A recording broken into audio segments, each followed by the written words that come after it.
안녕하세요, 승우실랭입니다. 제가 이번에 찍을 영상은 하반기 수학 가형 공법 영상입니다. 먼저 구평에 대해 말씀을 드릴 건데, 저도 이번 구평을 풀어보면서 느낀 게 한 문항들이 막 엄청나게 어려운 문제는 없었지만 문항들이 준킬러급 혹은 적당한 킬러급들이 꽤 많이 포진을 해 있어서 사실 객관적으로 보면요, 그 기출문제랑 엔제 한 권 정도? 이 정도만 제대로 풀고 반복했을 때 다 풀리는 문항이었다고 솔직히 생각해요. 하지만 적당히 어려운 문항들이 7문항이 배치가 돼버리니까 한 문제에서 말려버리면 시험 전체의 체감 난이도가 올라갈 수 있는 그런 시험이었다고 생각을 해요. 예를 들면 18번의 디귿선지 같이, 혹은 20번, 혹은 28번에서 계산, 혹은 원주각 못 보는 거, 이런 것들에서 하나에 꼬여버리면 시험 전체가 어렵게 느껴졌을 수 있는 그런 시험이 아니었나라고 생각이 들었고요. 이제 이런 시험에서는 어떤 게 중요하냐면 실전 모의고사를 많이 푸는 게 중요해요. 이제 왠지 설명을 드리면, 이제 예전 경향처럼 막 21, 29, 30만 어렵고 나머지가 쉬운 이런 시험이면 실전 모의고사를 많이 풀 필요가 없어요. 어차피 27문항 은 금방 풀고, 이 세 문항은 시간을 아무리 많이 줘도 못 풀기 때문에 이 21, 29, 30번을 풀 수 있는 힘을 기르는 그런 엔제와 기출을 가지고 깊게 공부하는 이런 게 중요한 게 과거의 경향이었다면, 현재는 21, 29, 30 중에 그렇게 특출나게 막 어려운 문제는 없지 않았나. 그나마 21번이 좀 전 어려웠다고 생각하는데 너무 어려운 문제는 없기 때문에 이런 시험에서는 누가 시험에서 안 말리냐, 준킬러가 많이 포진되어 있는 상황에서 예를 들면 18번 디귿선지가 풀리질 않아요. 정확하게 모르겠어요. 그럼 넘어가는 거예요. 나중에 넘어갔다 다시 돌아오면 되고, 28번 같은 거 계산해서 막히는 거예요. 그러면 이런 계산해서 막혔을 때 내가 어떻게 해야 될지 많은 실전 모의고사 훈련으로 대비가 되어 있어야 되는 거죠. 어쨌든 현재 트렌드상 실전 모의고사 훈련이 되게 중요하다는 점을 여러분이 인지해 주시면 좋겠고, 구평에 대해 좀 상세하게 들어가면, 제가 생각했을 때 18번부터 21번, 그리고 28, 29, 30 이렇게 해서 총 7문항 정도가 변별력이 있었던 문항이 아닌가라는 생각이 들었어요. 그래서 제가 이제 문항별로 여러분이 어떤 공부를 했어야 되는지 말씀을 드리면,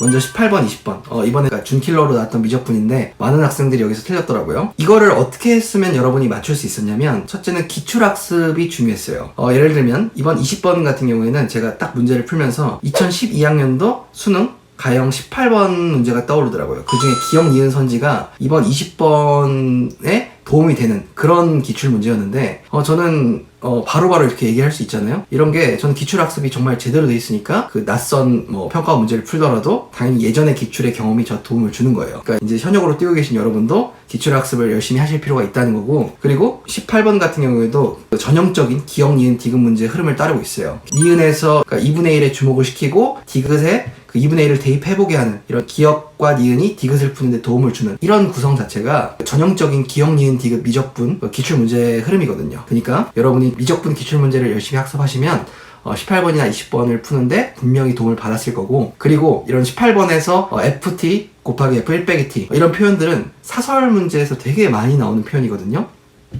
그리고 20번 같은 경우에도 사실 사설 문제 비슷한 문항들이 되게 많아요. 대표적으로 드릴, 문해전, 양가원 코드, 딥마인드 뭐가 됐든지 간에 웬만한 사설 문제에 18번, 20번과 관련된 문항들은 한 문제씩은 꼭 있어요. 그러니까 기출 문제를 학습하고 미적분 엔지 한 것만 풀었어도 사실은 18번, 20번을 객관적으로 보면 맞출 수 있었다. 전 그 얘기를 드리고 싶은 거예요. 자, 그리고 두 번째로 19번이랑 29번 두 확통 문제는 객관적으로 발상이 어렵지는 않지 않나요? 다만 29번은 주관식 확통이었기 때문에 이게 또 답이 세 자릿수였잖아요. 그러니까 이제 하나 잘못 세거나 빠뜨려서 틀릴 가능성은 높았지만, 객관적으로 발상이 어렵거나 계산이 많은 문제는 아니었다는 생각이 들어요. 이렇기 때문에 뭐가 중요했냐면, 기출학습 당연히 하셔야 되고, NG 한번 풀고, 그리고 실전 모의고사에서 29번 주관식 확통을 틀리지 않게 푸는 그런 연습을 하는 게 필요해요. 그러니까 이번에 특히 29번을 틀리신 분들은 앞으로 실무에서 주관식 확통을 많이 풀어볼 필요가 있어요. 엔제는 한 권 정도면 될 것 같고, 실무에서 29번급 확통을 만나고 주관식임에도 불구하고 빠뜨리지 않고 푸는 연습, 그러니까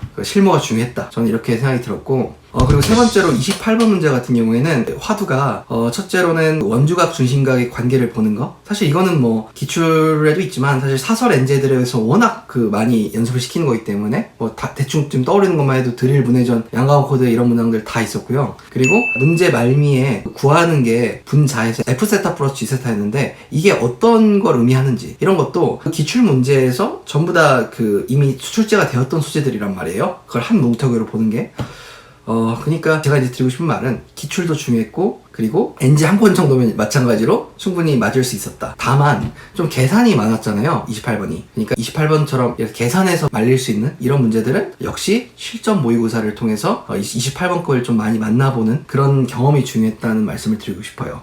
현재까지 했던 말을 살짝만 요약하면 기출, 그리고 NG 한 권, 그리고 실전 모의고사 중요하다. 지금 딱 이 얘기를 계속 하고 있는 거예요. 그 다음에 21번인데 21번 같은 경우에는 저는 옛날 기출 문제가 떠올랐어요. 마찬가지로 2012학년도 구평 30번 문제가 떠올랐는데, 이런 문항들을 발견적 추론 문항이라고 하거든요. K가 이제 자연수이면서 12 이하, K가 이제 1, 2, 3, 4를 이제 직접 우리가 대입해보면서 우리가 원하는 자연수 K를 찾는 이런 문항들은 발견적 추론 문항으로서 과거에 많이 출제가 되었던 그런 유형으로 볼 수 있어요. 물론 삼각함수로 이렇게 출제된 적은 없지만. 그래서 이게 2016학년도까지 이제 지속이 되다가 2017학년도부터 미적분이 강화되면서 이런 발견적 추론 문항이 확 죽었는데, 과거 강사분들이 이런 이 21번 비슷한 문항들을 많이 개발을 해놨어요, 이미. 그래서 아마 제가 예상하기로는 평 이후에 나오는 실모, 뭐 양승진 모의고사 뭐 시즌2, 킬캠 시즌2, 아니면 꿀모 시즌2 뭐 이런 거 있잖아요.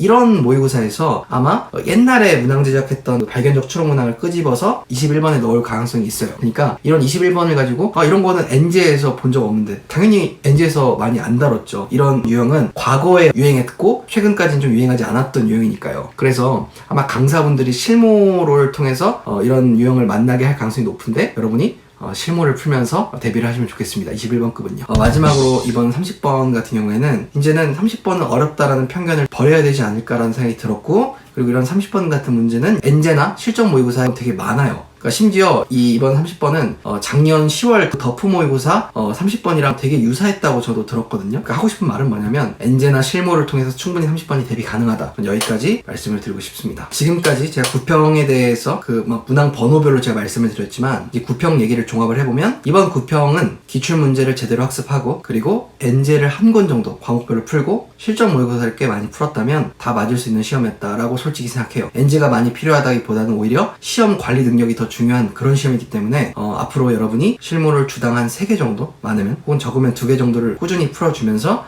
실전 훈련을 많이 하시는 그런 쪽으로 가닥을 잡는 게 좋지 않을까라고 조심스럽게 제 의견을 말씀을 드려봅니다. 이제 두 번째로 하고 싶은 말은, 그러면 내가 중반기를 이용해서 엔젤을 많이 풀었는데 이제 이 엔젤은 어떻게 정리하고 기출 학습은 또 어떻게 하냐, 제가 여기에 대해서 잠깐 말씀을 드릴게요. 이제 10월 한 초중순까지 해서 여러분은 그 엔제는 마무리 하셔야 돼요. 지금까지 풀고 있는 엔제 혹은 새로 시작한 엔제를 이제 마무리를 하시고, 여러분은 이제 10월 중순부터 이제 수능까지는 실전 모의고사로 낯선 문제를 접하고 풀었던 엔제와 기출 문제를 가지고 공부를 하셔야 되는데, 사실 수학적으로 머리가 뛰어난 학생들은 이런 정리가 필요가 없어요. 왜냐하면 그냥 엔제를 푸는 순간 혹은 기출을 한 번만 풀어봐도 그 경험이 너무 생생하게 살아있는 친구들이 있어요. 그러니까 이 친구들은 수학적으로 타고난 친구들인데, 그런 친구들은 굳이 다시 엔제를 풀어보고 굳이 다시 노트를 정리하고 이럴 필요는 없지만, 평범한 두뇌를 가지고 있는 그냥 일반적인 학생들이라면 10월 중순부터는 기출 문제랑 풀었던 엔제를 가지고 여러분이 노트 정리를 하셨으면 좋겠거든요. 뭘 정리하면 좋겠냐면, 예를 한번 들어볼게요.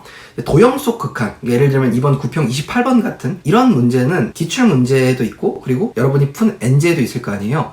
그러면 도형 속 극한이라고 A4든 노트 한 페이지는 딱 준비해서 딱 쓰세요. 도형 속 극한. 그 다음에 기출 문제를 쫙 모아 풀고 풀었던 엔제에 있는 도형 속 극한 주요 문항들 다 풀라는 건 아니에요. 그거를 싹 몰아서 풀어보는 거예요. 그러면서 개념서, 그 유런이 됐든 알텍이 됐든 뭐가 됐든 개념서를 펴서 내가 도형 속 극한을 문제를 풀 때 어떤 걸 알고 있어야 되지? 원주각과 중심각의 성질, 혹은 직각삼각형의 성질, 그리고 사인 법칙, 코사인 법칙, 내가 뭐를 알고 있는 게 맞는 거지? 라는 이런 도구나 개념도 한번 노트에 적어보시고, 그리고 행동요역, 내가 도형 속 극한을 봤을 때 어떤 행동요역을 떠올려야 되는지도 한번 적어보세요. 이렇게 기출 문제랑 풀었던 엔제를 가지고 개념과 그리고 행동영역, 도구들을 한번 한쪽 A4 한 면으로 정리해보는 이런 연습이 필요하다는 겁니다. 제가 도형 속 극한으로 예를 들었지만 무등비 혹은 여러가지 미분법 혹은 정적분을 정의하는 함수, 이런 것들을 한번 정리를 해보세요. 제가 나중에 기회가 되면 제가 정리한 거를 보여드릴게요, 영상으로. 자, 이제 세 번째로 실전 모의고사 복습에 대한 얘기인데요. 여러분이 실무를 풀면 이제 피드백을 하셔야 하잖아요. 근데 이 피드백을 할 때 틀린 문항들을 보면 실수로 틀린 게 있고, 그리고 제가 몰라서 틀린 게 있잖아요. 근데 이 두 개를 전부 다 오답 노트로 오려 붙이거나, 혹은 이 두 개 전부 다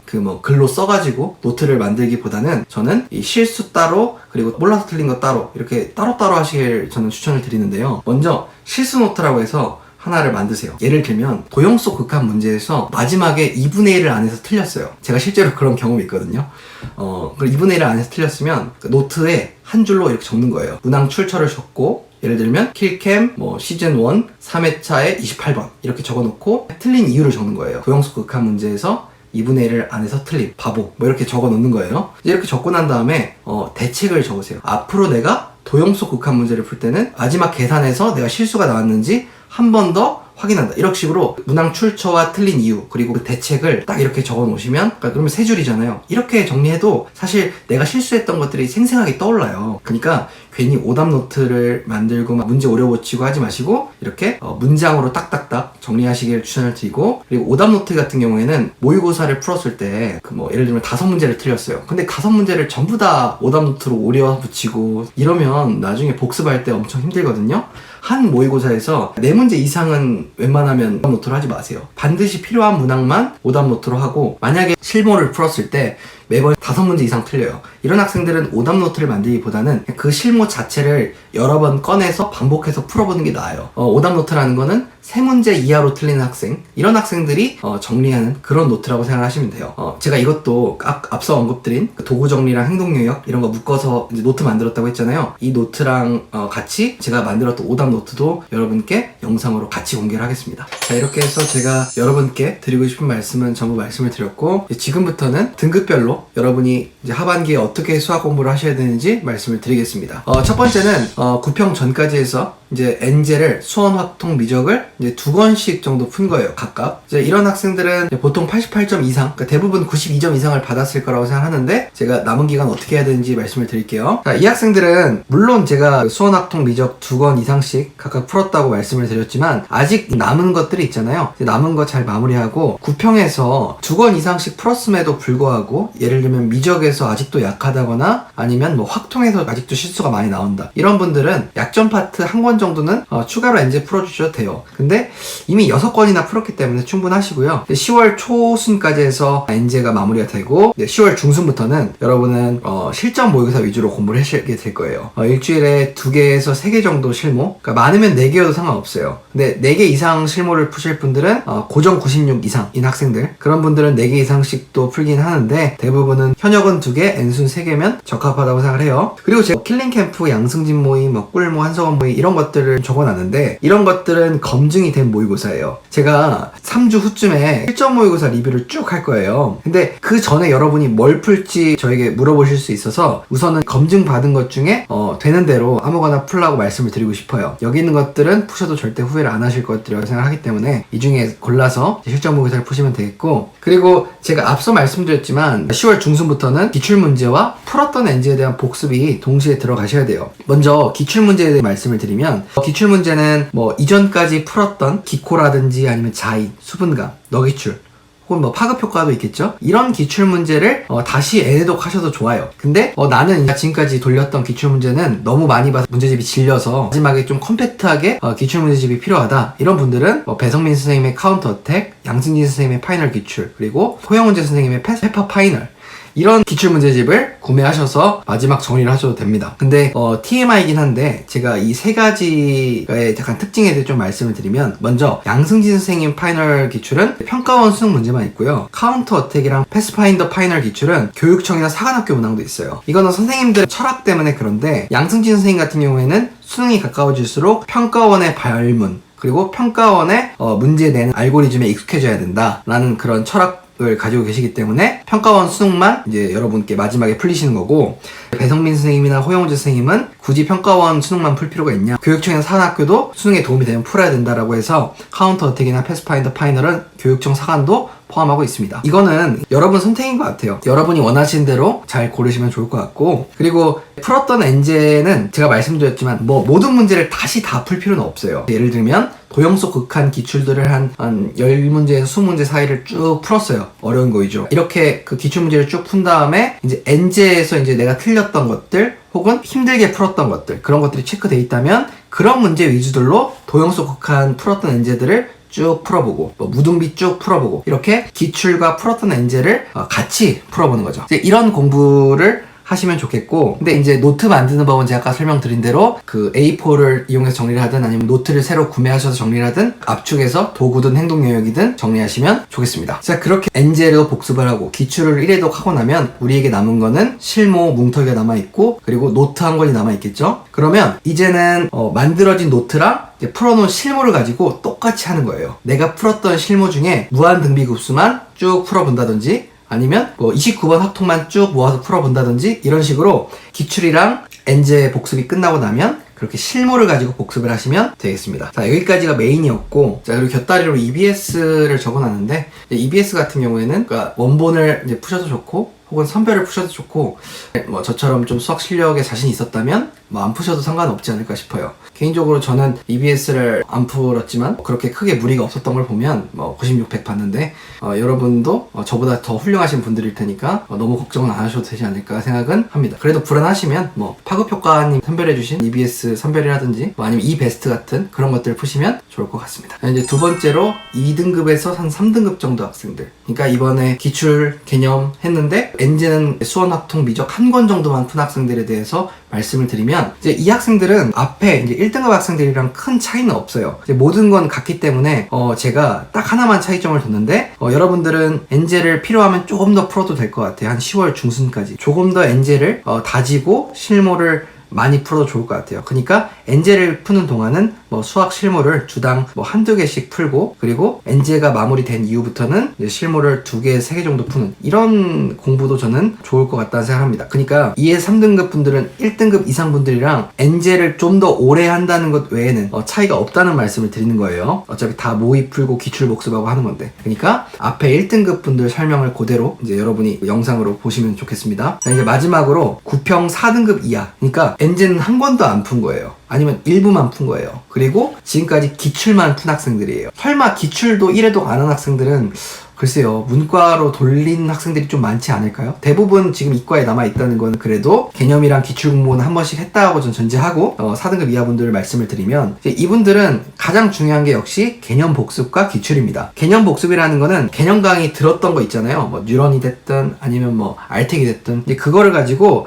전반적으로 복습을 하시는데, 그냥 개념 내용 읽어보고 개념서에 있는 문제 풀어보고 이제 그러시면 되는 거지, 꼭 인강을 다시 듣고 이럴 필요는 없어요. 이렇게 개념 복습과 더불어서 기출 공부를 하세요. 근데 이 기출 공부는 풀었던 기출 문제집, 예를 들면 뭐 기코가 됐든 아니면 자의가 됐든 수분감이 됐든 이거를 다시 한번 개념 복습과 병행해서 푸셔도 좋고, 아니면 카운터 어택이나 양승진 선생님 파이널 기출 이런 것들을 하나 잡고 반복하셔도 좋을 것 같아요. 제가 개인적으로 추천하는 거는 한번 풀었던 기출을 먼저 쭉 풀고요. 그러니까 예를 들면 상반기랑 중반기 기코를 풀었으면 기코를 한 번 더 복습을 하고 그 다음에 뭐 카운터 어택이라든지 양승진 쌤 파이널 기출이라든지 이런 걸로 넘어가는, 어차피 기출 2회독 할 시간이 있으니까 이렇게 기출 공부를 하시면 좋겠습니다. 그리고 이분들은 실전 모의고사를 풀어주셔야 되는데 아무리 그 4등급 이하라고 하더라도 여러분도 실전 연습은 하셔야 돼요. 그래서 주당 한두 개 정도 실전 모의고사를 푸시면 좋겠는데, 여러분은 그 3등급 이상 분들과 다르게 실전 모의고사를 많이 풀라고 하지 마시고 여러 번 반복해서 풀 생각을 하세요. 이제 여러분들은 그 실전 모의고사를 2번, 3번 반복해서 풀 건데, 예를 한번 들어볼게요. 내가 예를 들면 뉴런을 듣고 기코를 들었어요. 그리고 양승진 모의고사를 선택을 했어요. 그러면 양승진 모의고사를 한 번 풀고 그리고 환부를 더 구해가지고 1번부터 30번을 또 한 번 푸는 거예요. 속도가 날 때까지. 이런 식으로 여러분은 모의고사 한 회차를 여러 번 반복하시는 게 여러 개의 모의고사를 푸는 것보다 더 나을 겁니다. 그렇게 실전 모의고사는 반복을 통해서 활용하시면 좋겠고, 자, 이제 EBS를 풀지 아니면 엔제를 풀지 이건 좀 선택이실 것 같은데, 예를 들면 나는 EBS를 풀어왔고 그리고 EBS를 푸는데 그렇게 뭐 스트레스를 받지 않는다, 뭐 그런 분들이라면 EBS를 뭐 원본을 가지고 푸셔도 좋겠고, 아니면 EBS 선별 자료를 가지고 풀어줘도 좋겠는데, 제 개인적인 픽은 EBS를 지금까지 공부를 해온 학생들, 수특도 풀고 뭐 이제 수한도 어느 정도 풀고 있는 그런 학생들은 엔제 대신 EBS를 계속 학습하시면 좋겠고, 지금까지 EBS 하나도 안 하신 분들은 엔제를 하고 시간이 남으면 EBS 선별, 파급효과님이 선별해 준 거라든지 아니면 e베스트라든지 이런 것들을 하는 것이 좀 효율적이지 않나, 그러니까 엔제를 메인으로 두는 게 좀 더 낫지 않나라고 개인적으로 생각을 해요. 그러면 여러분은 어떻게 되는 거냐면, 개념 공부했죠, 기출문제 2회독 했죠, 그리고 엔제도 지금 여기 계획표상으로 2회독 하게 돼 있죠, 그리고 실전 모의고사를 많지는 않지만 최소 양을 여러 번 반복해서 풀었죠. 이 정도만 해도 수능에서 최소한 2, 3등급, 뭐 잘하면 1등급까지 갈 수 있다고 생각하기 때문에 이렇게 학습하실 걸 저는 권해드립니다. 자, 이렇게 해서 하반기 수학 가형 공법 영상을 마치겠습니다. 여러분 시청해주셔서 감사하고 구독과 좋아요, 알림 설정 부탁드립니다. 여러분 감사합니다.